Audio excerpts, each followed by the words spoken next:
তো নমস্কার বন্ধুরা, আমি আছি বর্তমানে আমরা গ্রামের এখানে একটা পূজা প্রতাপ কৈরি দাদা ওনার বাসার আজকে নবমী পূজার মানে খুব সুন্দর করে একটা আয়োজন করা হয়েছে, যেটা হইল গিয়া শিবগৌরীর নাচ চলে বর্তমানে।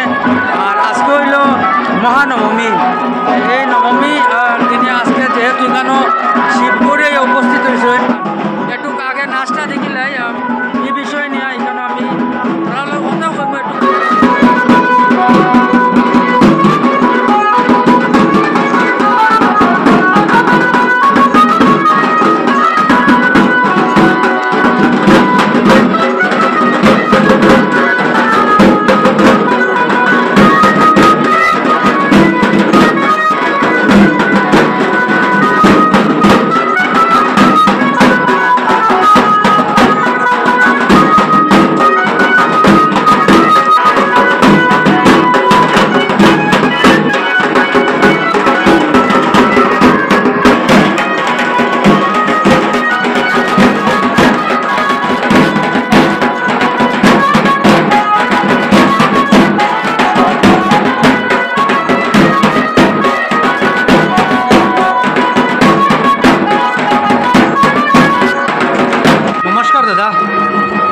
আজকে যে আপনার ভাই যে বাসন্তী পূজা চলে, যে একটু পূজার ব্যাপারে কোন চাই? বাসন্তী পূজা তো আরম্ভ হয়েছে আপনার 3 তারিখ ষষ্ঠী আসবে, ষষ্ঠী সপ্তমী অষ্টমী, আজকে মহানবমী।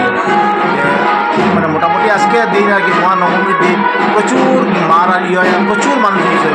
এবং আমি আমার মানে এখান থেকে ওটাও বলতাম চাই যে মায়ের যেন যত মানুষ দর্শন আইসে সকল যেন মঙ্গল করে, এবং মানে এই গ্রামের যাতে সবার ভালো হয়, এবং এটাই মানে আমি আমার।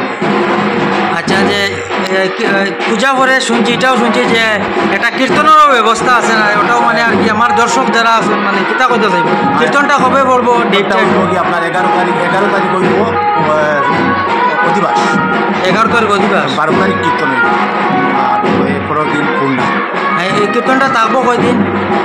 কীর্তন তো থাকবো একদিন এক রাত। মহাপ্রসাদের বিবরণ হইব, এবং পূর্ণার দিন তো ইয়ে হইব, আর বা মহাপ্রসাদ খাইব। কীর্তনের সময় রাত্রের দিন, রাত এবং দিন সবে প্রসাদ খাইব। ধন্যবাদ।